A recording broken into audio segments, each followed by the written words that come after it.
శరణు ఘోషులు విన్న వెంటనే మీకు అర్థమైపోతుంది మనం శబరిమల కొండకు వెళ్తున్నామని. అయ్యప్పను మనం ఎలా చేరుకోవాలి, చిన్న పాదం నుంచా లేదా పెద్ద పాదం నుంచా అని ప్రతి స్వామికి సందేహం వస్తుంది. శబరిమల యాత్రలో చిన్న పాదం మార్గం అంటే ఏమిటి, అసలు మనం ఎందుకు కాలినడక మార్గంలోనే అయ్యప్ప స్వామిని దర్శనం చేసుకోవాలి?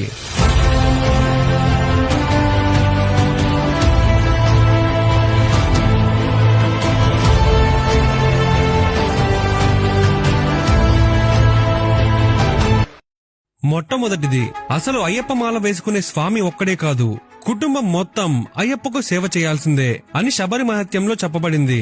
మాలధారణ తర్వాత ఎవరు మాల వేసుకుంటారో వారి ఇంట్లో స్వామి సన్నిధానం ఉండాలి. అంటే స్వామి యొక్క విగ్రహానికి మెట్లకు ఎల్లప్పుడూ పూజలు జరగాలి. ఇది ఖచ్చితంగా ఉండాలి. ఇది ఎవరికి తెలియని నియమము.